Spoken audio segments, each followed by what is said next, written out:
You're listening to the Dre Area Sports Show, live on YouTube and X. Make sure to like, share, and subscribe. The Dre Area Sports Show is brought to you by SeatGeek. Use promo code Dre Area Sports to save $20 on your first purchase at SeatGeek.com. Power Brand Systems. If you're looking to build a website for your small business or YouTube channel, then check out Power Brand Systems. Use promo code 300POWER to save up to $300 on your first purchase at Power Brand Systems.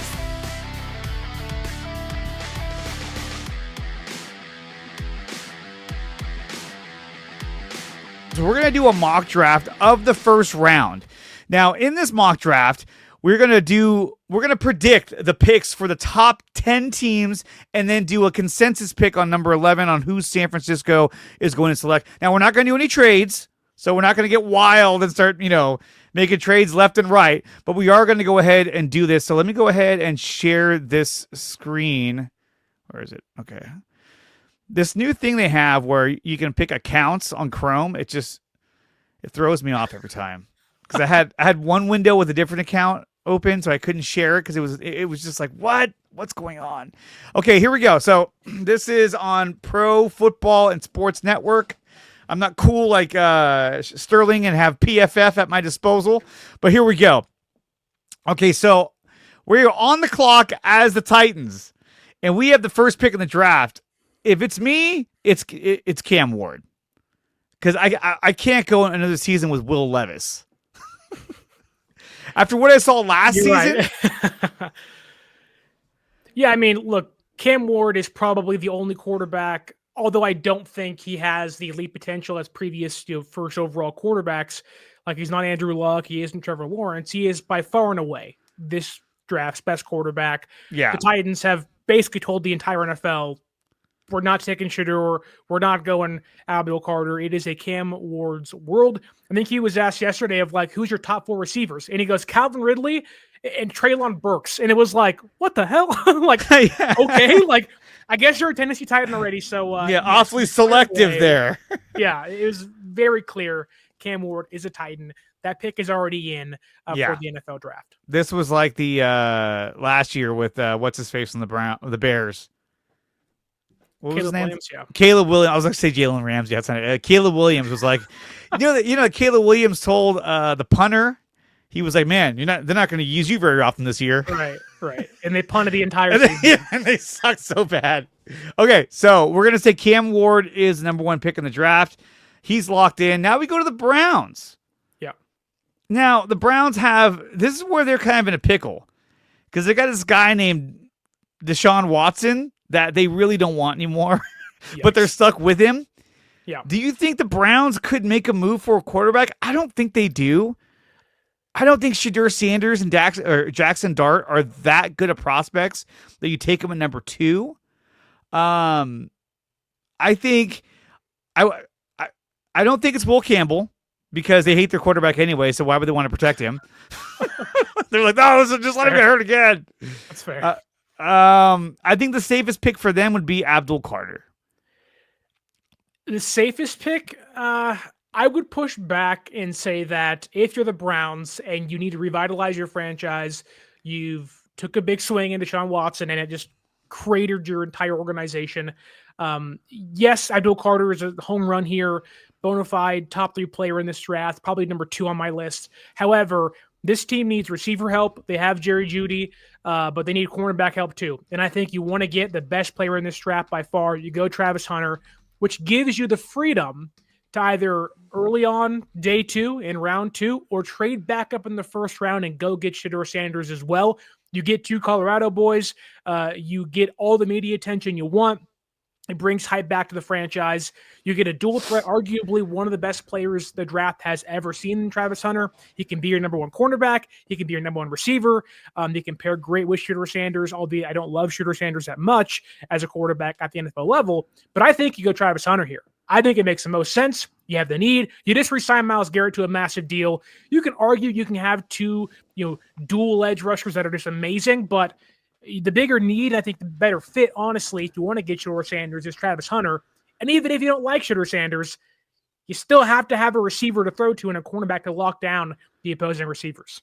And he's been very coy about playing both positions. He's like, well, if I did both, my career would be pretty short. And he hasn't committed to saying, yeah, I would do a receiver. I'd be a receiver and a cornerback. He stated before that he'd do one or the other, or that he'd be a corner. Either way, he's a phenomenal player at either position. My thing is that if you have Abdul Carter, at this point, Myles Garrett is your franchise player. And so Myles Garrett, like, it's almost like they're treating Myles Garrett like he's the quarterback. So like, hey, let's give him Abdul Carter so that he's even more happy on defense. He's got another edge rusher across from him. But you know what? I like Travis Hunter a lot. So let's go with that. Let's go with Travis Hunter and shake things up. Travis Hunter will be our number 2 pick. Now we go to the New York Giants. And this is where things get kind of spicy because the Giants also kind of need a quarterback. They got Russell Wilson. And they got Jameis Winston. Hey, don't forget, brother. Hey, 30 for 30 every single year. 30 for 30. Is there a chance that the Giants take a quarterback at number 3? Is there a chance? Sure, but I think the Browns and the Giants are going to be fighting to trade back in the first round to see who can actually pull a deal off. The one question I have about the Giants that I don't have about the Browns is the Browns seem pretty confident in Andrew Berry to turn things around. They let him go get Deshaun Watson. They let him redo Myles Garrett's deal and pay him a ton of money. With the Giants, this is like you got to find a quarterback, and I think getting Russell Wilson in there, getting Jameis Winston in there, like I hate to break it to any Giants fan, but even if you draft Shedeur Sanders here, he's not starting on day one. You can argue he's your third best quarterback on your roster on day one. And with that in mind, I think that is how both these teams view Shedeur Sanders. I don't think any team in the first round is going to take Shedeur Sanders, barring a trade up after already making their pick early. If it was me, there's 2 players you like here. You like Abdul Carter, obviously, my number 2 player in this draft, and you like Mason Graham a ton. And you can sell him in either one of those. Mason Graham, start with him. You pair him with Kayvon Thibodeau, Brian Burns, Dexter Lawrence, and you put Mason Graham in there. You have arguably one of the best front fours in football. They'll get after the quarterback. You have Jaden Daniels. You have Jalen Hurts. You have to be able to stop those quarterbacks in the NFC East. And you also have Dak Prescott. And the best way to stop opposing offenses is getting to the quarterback, getting sacks, and stopping the run. You got Saquon Barkley you have to go up against. I'm sure at some point the Commanders are going to draft the running back in this year's class, and they already have Brian Robinson and Austin Eckler. So you can sell me on Mason Graham. I'd probably go Mason Graham here because the other way to look at this is if you get Abdul Carter, and I think the way the Giants can trade up for Shedeur Sanders is trading away Kayvon Thibodeau, who's been inconsistent, who they got to pay him big money after this year. So I think there is a way they draft Abdul Carter, and if they want to get Shedeur Sanders still, although I wouldn't do it knowing they have Russell and James in the building, draft Abdul Carter, package a pick or 2 with Kayvon Thibodeau, and get back in the first round with the team, let's say like the Houston Texans, right, who have a ton of picks, but if the tackle they like isn't there, maybe they want to move back about 10 picks and get a tackle in the second round compared to the first round. I mean, I like the idea of Mason Graham going to the Giants because he does solidify that interior defensive line, which is going to help them tremendously.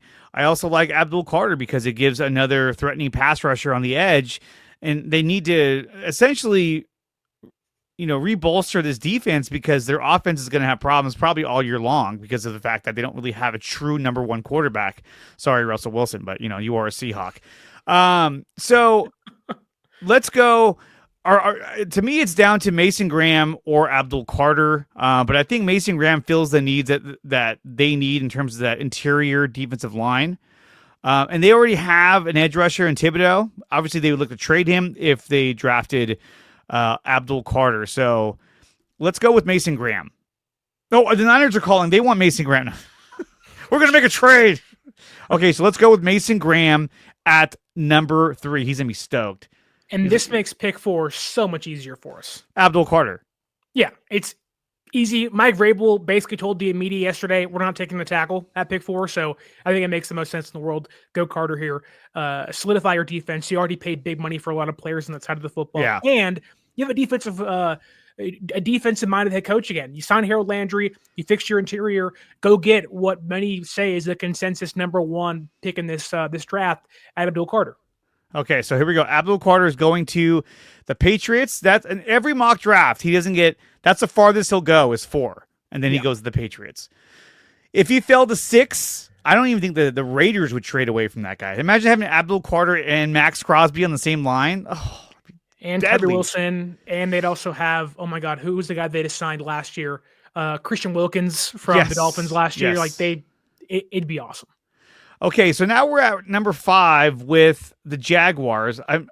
At this point, you can go Will Campbell, or we can go Armand Membu. I think they're going to go offensive line because they want to protect Trevor Lawrence, who's constantly running for his life. So I would imagine that. I could see them going. I don't see them doing Tyler Warren. No, I don't see Ashton Genty. I mean, I could see Tyler Warren. I mean, as an option. Or they released Evan Ingram this year, who is kind of a slot receiver, anyways. They lost Luke Farrell. They're like, how do we replace him?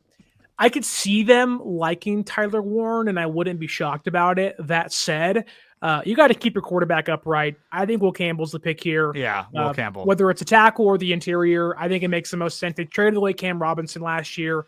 They lost Brandon Scherf a couple years ago, who was one of their best right guards in franchise history. I go Will Campbell here. Protect your quarterback and keep him upright for years to come. Yeah, I mean, it's either Will Campbell or Armand Membu. And Membu was hot for a while. Remember that? Everyone was like, this guy's a can't miss. And then he cooled down.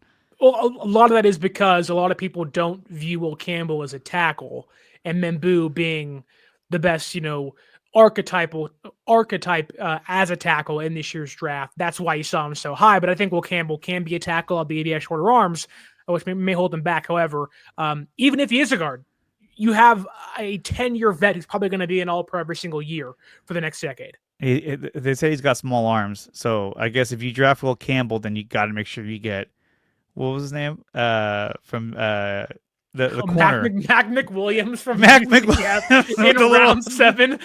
The little arms. Man. Okay, so we're going to go. Rex team. Man, this dinosaurs, Roman Jackson.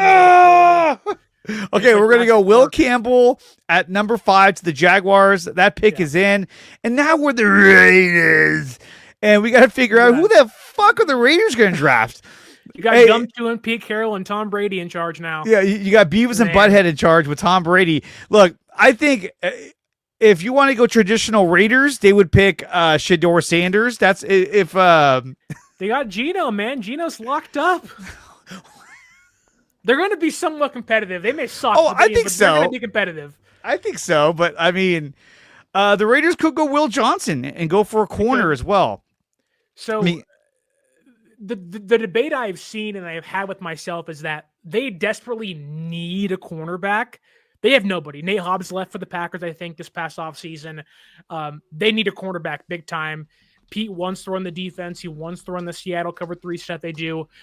However, Pete also loves himself a Marshawn Lynch, and I'm not saying Ashton Genty is that, but I would not be shocked to watch Pete say, give me my Marshawn Lynch, per se, in Las Vegas, and just go berserk and say, we're going to run the football 35 times a game and dare you to stop us. I went to the Raiders to see their depth chart, and it says the Las Vegas Raiders depth chart will not be available. Oh, will be available in the fall of 2025. You can't show me last year's? What the fuck? Go to ESPN, man. I know. I don't know why I went to the official Raiders website. I agree. I think Ashton Genty's gonna be their guy. The other guy I can see them taking a chance on would be maybe like a Jalen Walker, someone they feel could be a linebacker, edge rusher. Just the Raiders do weird moves, man. I can see the Raiders taking Shamar Stewart. Just all of a sudden, like, whoa, really? You went that early? God, these guys just don't care. Well, but they already have Tyree Wilson, who is very much like Shamar Stewart, where it's like not a lot of production, but a ton of traits. Do you want to do that again? If Al Davis If Al Davis was there, he'd be targeting No. Shedeur Sanders or Ted McMillan. If Al Davis was there, he would want the 4.2 speedster Isaiah Bond out of Yeah. Texas, who has Like, the "That's history the of arrest." guy! Like he wants his Darius Hayward Bay, and you're like, Darius what Hayward are we Bay. doing? I know you like speed, brother, but my goodness, I remember like Henry Ruggs. Like you're just like, dude, we can't do this every year. when they drafted DHB. I remember Mel Kiper was like, I don't get this pick. I don't get it at all. And Mel will usually feed you a bunch of goods. So when Yeah, Mel says, he was I like, don't "This get doesn't it," make you're any like, sense. this is a terrible draft pick for your team. So I think we go Ashton Genty to the Raiders. I think that's going to fulfill a lot of their needs. So we'll go Ashton Genty. The Jets are on the clock. Now the Jets, they signed Justin Fields. They do have some talent over on defense as well. And I know that, there is it the Jets or is it the Eagles? And the Eagles are trying to move Bryce Huff, but he used to play for the Jets. So if you're the Jets, where do you go with this pick? This could be a Will Johnson. This could be an Armand Membu. I don't think they're going to take a quarterback. No. I think Justin Fields is their guy for at least a year. I think they view this year as kind of a influx. Let Aaron Glenn and the new GM kind of see how the roster is built out, get the best player available here. I think it's Armand Membu. They let Morgan Moses go. They lost Smith last year as their tackle. I know last year they were trying to go forward with Aaron Rodgers. However, you have to have a tackle. You have to have a right tackle. Will Campbell's not there. I think this is a clear-cut Armand Membu pick. You can maybe pitch me on McMillan here. However, you have Garrett Wilson. Yeah. You can probably find a better receiver or a more fitting receiver for you on day 2. They have an early day 2 pick. So I go Membu here and just kind of run that to the board as fast as I could. Yeah. I think he's the most impactful player that's available right now. So that's top 10 quality. Yeah. So let's go Armand Membu at number 7. Now we're at the lonely Carolina Panthers. I don't think they'll take a quarterback because, Bryce Young did looked show good last year at the end he of the year. looked good at the second half of the year after he got benched. He looked horrible early on. I think the team was also terrible. the whole team is terrible. That's the thing. But I think when it comes to the Panthers, I've seen some mock drafts have them taking Will Johnson. I think Ted McMillan is the guy that they might go after because they need to give Bryce some weapons. Who was the guy last year? He has like the Southern draw. I'm forgetting his name. South Carolina. Just after Pearsall. Oh my goodness. I'll find it really fast. Well, they got the other guy too. That used to be for the Xavier Leggett, but they also got the veteran as well. Jalen Coker's there. Adam Thielen's there. Adam Thielen. There we go. I don't think they need a receiver here. If it was me, I would probably go with Jalen Walker. Thank you, Strawberry Reacts. I think Evero, their DC, I think he wants that kind of can do it all. Swiss Army knife. Is he an edge rusher? Is he a linebacker? He can kind of do a lot of things for you. They may tell him to pick a position, but I think they wouldn't mind that kind of coverage edge rusher if they can have that on the outside for them. I go Jalen Walker here, get him off the board. You don't want Shedeur. I don't think they want Will Johnson. And in my perfect world, they trade for Jalen Ramsey and get them a corner to pair with J.C. Horn. Yeah. So I think you go Walker here and just feed your defense entirely. They paid a ton of money on defense again. I think they're going to surprise some teams this year. I think if they can kind of get a star on defense to help them out, I would not be shocked. And Dan Morgan, former linebacker, now their GM, I think they value the position a lot. I would go Jalen Walker here from Georgia. All right, let's go Jalen Walker. If it's not Jalen Walker, another surprise pick could be Shamir Stewart. I can see him going with an edge rusher, but he's still kind of a project though, because his overall output in terms of sacks was not very high when he played for Texas A&M. Ted McMillan, only because I feel like they need to kind of bolster that receiving core. You have Adam Thielen, but he's getting hella old. Yeah. You have Xavier Leggett, but it's kind of like a rebuild. Let's give Bryce some options. You know, what I mean, let's give him some targets. But let's go Jalen Walker because I agree that they need that defensive playmaker. You So can we'll also go Mike Green here too. Well, too late. Well, yes, but if the pick's in. Rewrite. Get the white out. Get the white out. Let's just start over again now. Okay, so now we're at Man. number 9 with the Saints. This is a tough one. This is a tough one. I can see the Saints saying Shedeur Sanders because of the problems they're having with Carr, his shoulder injury. Yeah. They could go Jackson Dart. They can go Will Johnson. I think when it comes to the Saints, it's either going to be one of these two, Shedeur Sanders or Will Johnson. I don't think they're going to go Tate McMillan. I don't think Tyler Warren. I don't really think any of these guys because their quarterback position is their most pressing issue. Imagine if he goes down. Who's their current backup? I don't even know who it is. I'd have to look it up. Kid from South Carolina who was at Oklahoma, Spencer Rattler. That's not who. It is Spencer Rattler. Jake Haener also there? Is Jake Haener still there? I have to find their depth chart, but still, like Yikes. that is that's not good. It's Spencer Rattler and Jake Haener, and then Ben DiNucci. Well, who even knows if he's still there? Cowboy legend, Cowboy TikTok legend. Can I pitch you on the idea that this team, although yes, may need a quarterback if Derek Carr's injury or him maybe being irritated enough to just kind of sit out the year with the shoulder injury and kind of get it fixed, according to the new reports that came out. However, you have a new head coach in Kellen Moore. I don't think this quarterback class is worth a damn, frankly. I don't think it's that good. It's not. I think whatever quarterback they like, they can probably find on day 2. I'd rather take a chance on Jackson Dart or Tyler Shugg on day 2 than Shedeur Sanders in round 1. That's only from a pure value standpoint, not from a talent standpoint whatsoever. That said, last year, Chris Olave had a ton of concussions. I think for a new team, a new head coach, a new regime in a rebuild, they know they're not going to be good no matter which quarterback they bring in. You can I think this is a spot where Marion Hampton could go, although I don't think he will go here. I think McMillan makes a ton of sense. He's the best receiver on the board for me. If Olave's concussions are a major problem, he may have to retire in the next couple years if it happens again. So I would go McMillan here from Arizona, get a receiver, whether it is Jackson Dart in round 2 or Tyler Shugg, you got to have someone to throw to. And if Olave is hurt, get the best receiver on the board who has kind of fallen to you at pick 9.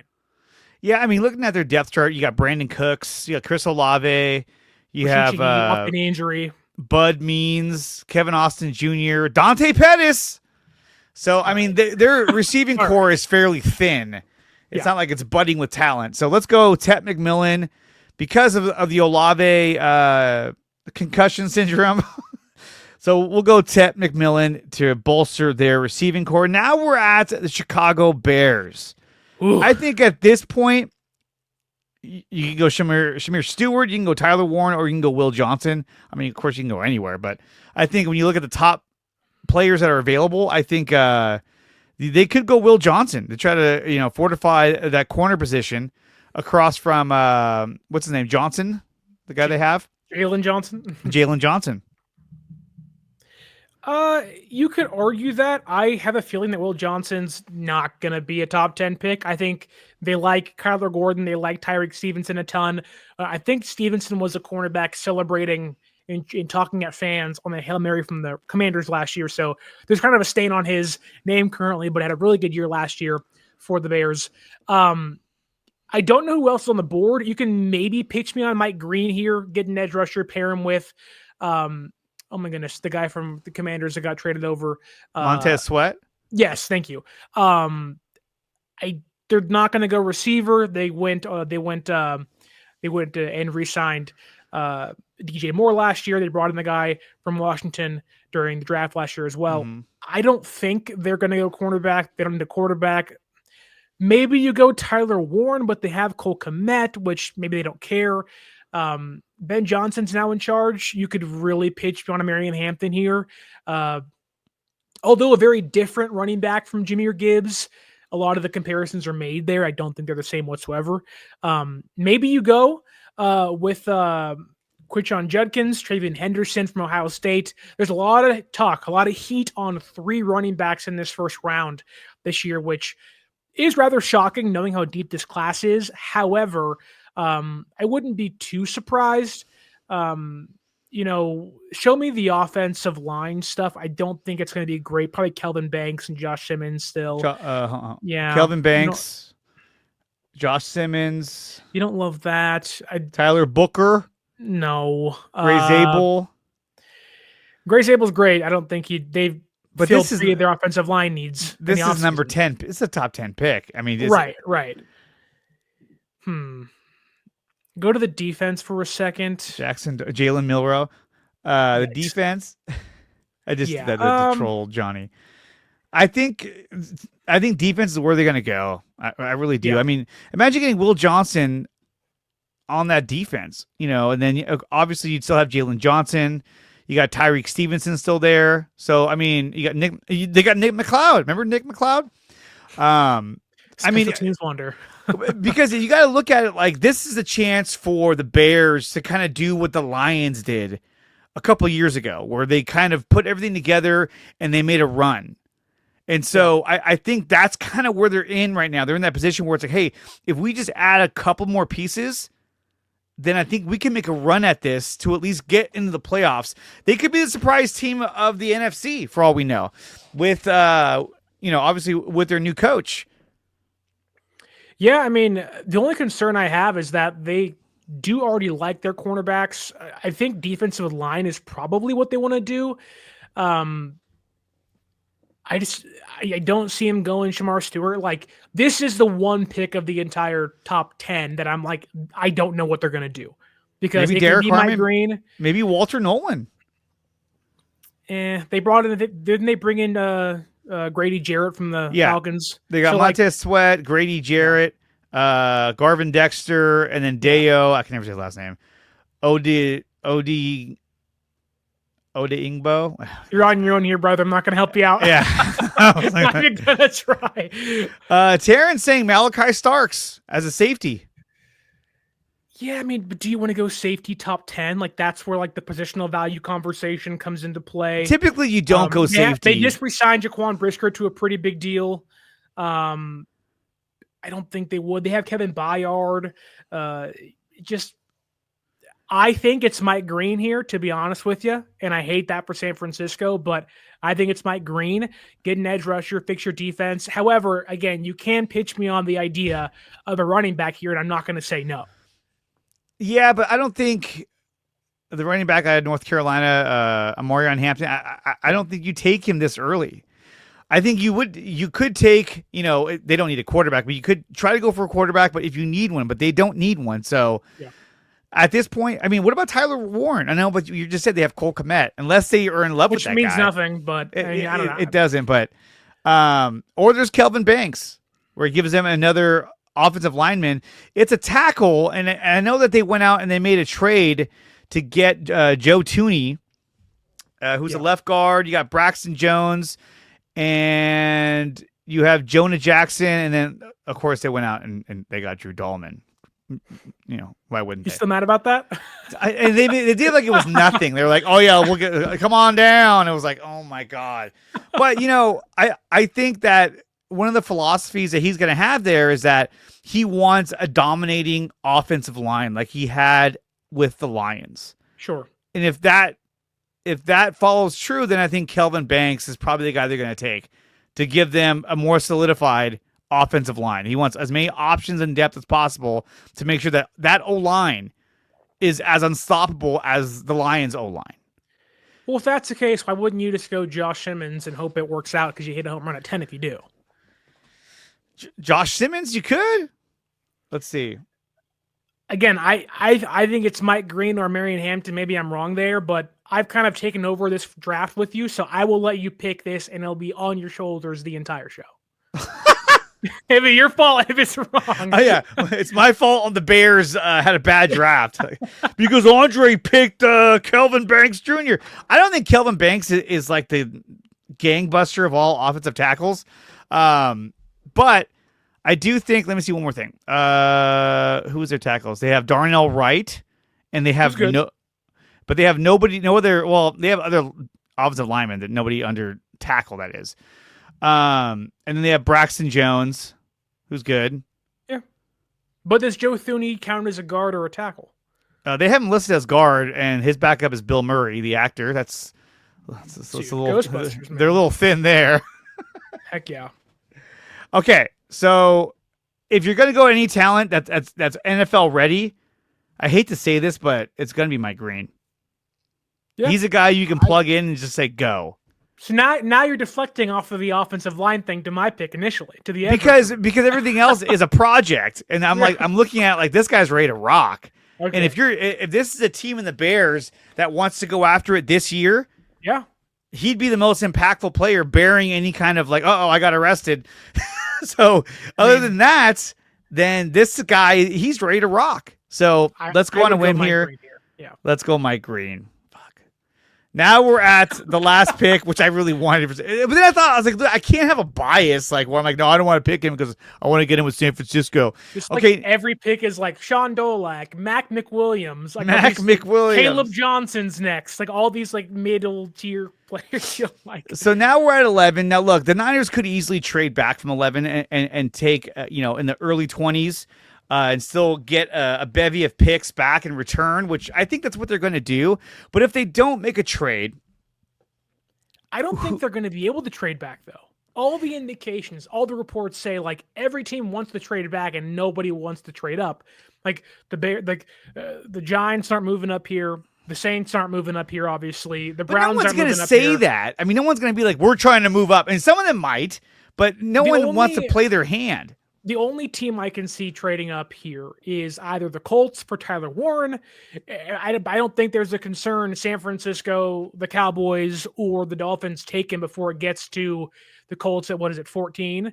You can maybe talk about, the Broncos, but that's back to pick 20. The only thing about the Broncos is I could see them winning a running back, but also Sean Payton is so aggressive. If he likes a player a lot, he'll get him. So sure, there is room for that to be a possibility, and it's one I've mocked plenty of times on my own show. But I just don't think there's like a bona fide, I got to get that guy on my team prospect here, because I'm not sure how the NFL views Tyler Warren, whereas the media is like in love with him. How do teams actually feel about him inside the top 10? So when we look at the number 11 pick now, if we're just going to pick straight up, obviously, this is going to have its own rankings. I don't think they draft Will Johnson. I wouldn't take Will Johnson.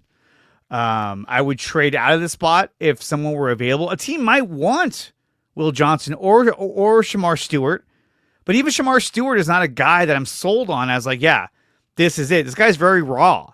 So he's a guy that may not be good until his second or third year because he has to develop his skills.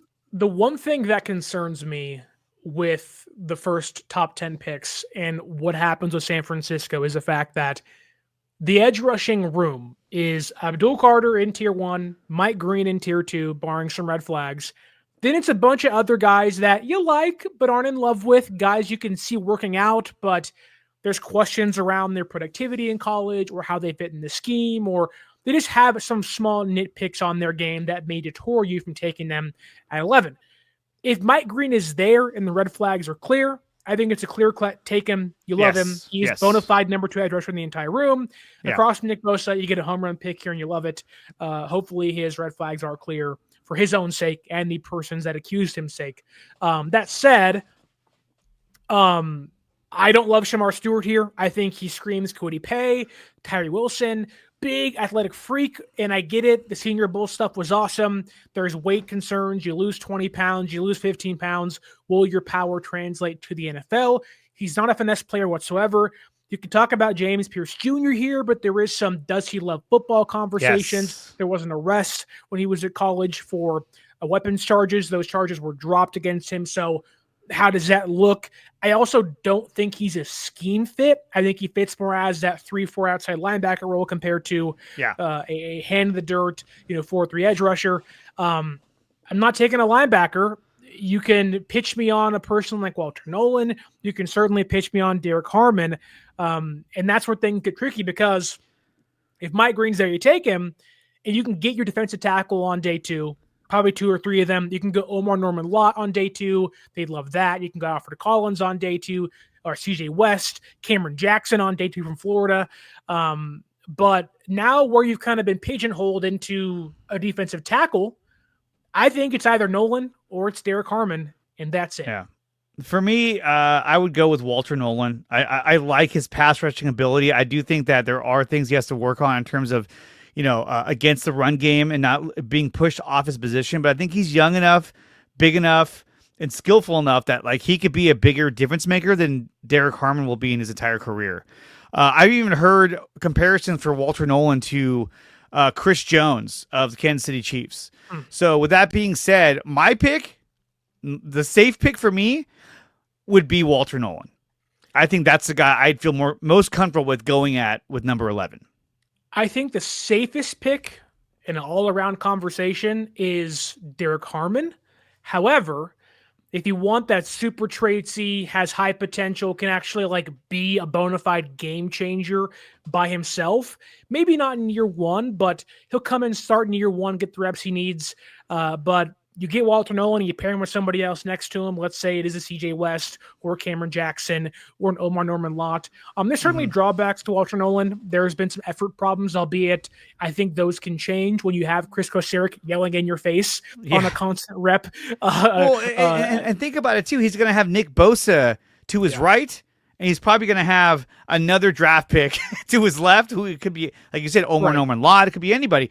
And then, so for me, I also just like with Walter Nolan, and not to interrupt you, but it's like he was at Texas A&M before that, and they have no idea what they're doing with defensive linemen. He goes to Ole Miss, their entire defensive changes, and I think that is something that's kind of not being talked about enough here, where there's questions of, well, a couple of different high schools, a couple of different colleges, and like, was it all kind of putting it together in one year and that carries him?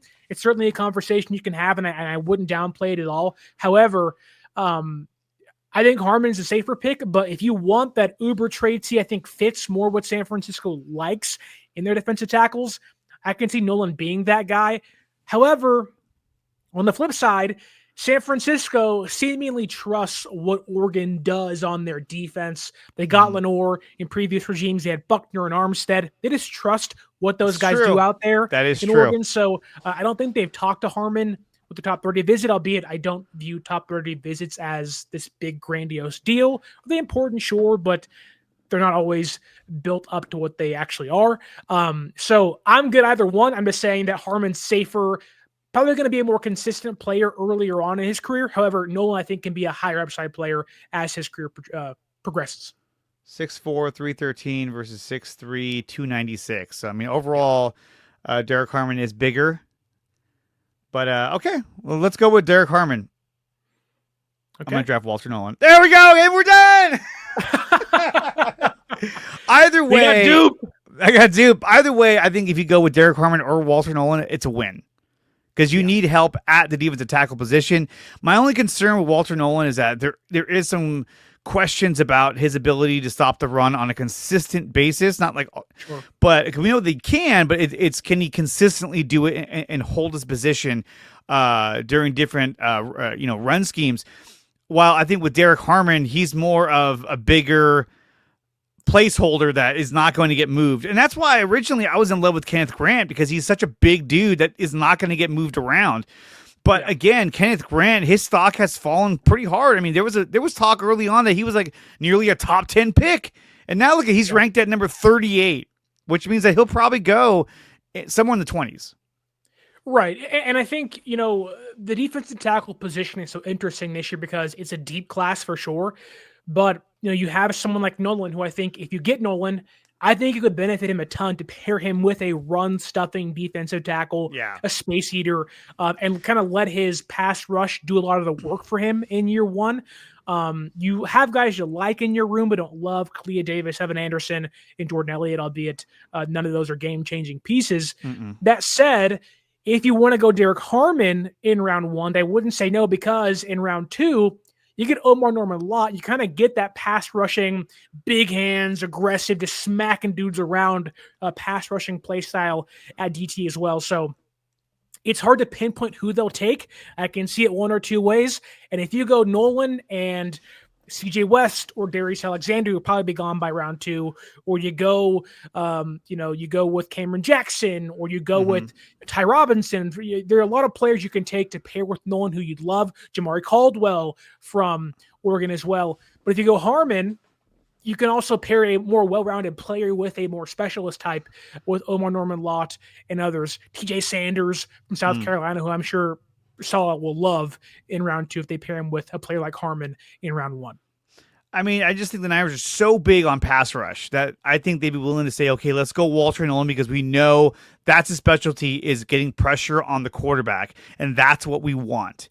But again, it feels like if you get a guy who is focused on pass rush and maybe has some issues with, defending in the run game, then we're right back where we were with Javon Hargrave, where he was supposedly a good pass rusher, not so good against the run. So what they do, everyone just ran the ball directly at him. And then it was an issue, almost every week until this last year where he just, tore his tricep and he was out. But any pick they go with, I think, is going to be a win. Maybe Derek Harmon, maybe Walter Nolan, Tyreek Williams. I'd even like Kenneth Grant, but at this point, I don't think it's even going to happen until later on in the draft. So we'll see how it shakes out. April 24th is the NFL draft. I will be live bringing you the draft. I'll have Aaron from 49ers First Takes. Hopefully, Sterling, if he's not working, I'd love for you to join me. Johnny Dell might also be joining me as well. And we're just going to do the first day, and that's it. And people were telling me, hey, can you do all 3 days? I'm like, yeah. Let me just quit my job and just sit on my computer all day and ignore my family, But there it is. Why take a back seat for? They take a back seat in round 7, brother. It's okay. I know. I mean, come on. You got to go. Remember the commercials for the draft? You got to go deep. Yeah. Well, that can be used in a lot of ways, brother, including the NFL draft. Honestly, I mean, look, like back in the day, the first day of the draft used to start at 7 or 8 a.m. Pacific time. Get your coffee. Get your coffee. I was a kid just watching it in the morning in my room. Now it's like a primetime event. I'm like, oh my God. How things have changed. Back when Joe Staley and Patrick Willis got drafted, I was playing Little League Baseball. My brother runs up and is like, Sterling, guess who we picked in the first round? And I'm like, dude, it's 8:30 in the morning. Yeah. Like, what's going on? How it was. I'm not even awake yet.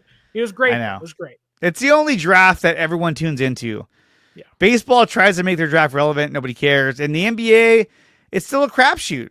And when you get even the top 3 picks may not even pan out. So you never. Are you telling me you don't sit there for 30 rounds of the Major League Baseball draft and try to pick every single player on your board? No. You don't want the random person like North Raleigh Underway Railroad High School and goes in the first round. You're like, I don't know who the hell this is, but he's going to be great one day in 20 years when he actually gets called up. And Strawberry reacts, I agree. I love Darius Alexander. That's somebody that I would highly want him to draft with pick number 43. If they traded back, it'd be a great pick. I mean, he may be available at 43. I've done a lot of mock drafts where he's still there at 43, and if he was, I would easily take him. He's usually there with guys like TJ Sanders and Omar Norman Lott. Like how he says, Omar Norman, period. Lott. Ronnie Lott's back, baby. Ronnie Lott's back. He's back. All right, guys, that's going to do it for this segment of the 49ers. Sterling, where can everyone find you and all your content? Yeah, you can find me on YouTube at 49ers Access. You can also find me wherever all the podcasts are sold, Spotify, Apple, everywhere else, Google Podcasts. You can also follow me on social media at 49ers_access is the Twitter, or X, 49ers.access is the Instagram, breaking down running backs, quarterbacks, receivers, and covering everything related to the San Francisco 49ers. Definitely check out 49ers Access. He covers a lot. He goes live multiple times a week. It's quality content, dude. That's why I keep bringing you back because, dude, you're fucking good at what you do, and you're pretty cool, too. So I'll give you that. Toss it in towards the end, yeah. And you just went to Japan. I did go to Japan. That's awesome. I'm dying to go there, dude. I'm just dying to go there. Awesome. Sterling, thank you so much for coming on here. We'll do it again, guys. When we come back, I'll be covering the Golden State Warriors and their win last night over the Memphis Grizzlies. I hate the Grizzlies. Go Rockets. Go Rockets. God, I hate the Rockets. Anyway, we're going to talk Warriors and then Giants. When we come back, you're listening to NorCal Sports Report on iSports Radio, your direct feed for all that is sports. Thank you for watching this video. If you want more of this content, then check out some of these recommended videos right here on your screen. Make sure you like, share, and subscribe to the channel. And if you want to support the channel, you can do so by going to my website, which is nicotina.net, and there are memberships available under Dre Area Sports.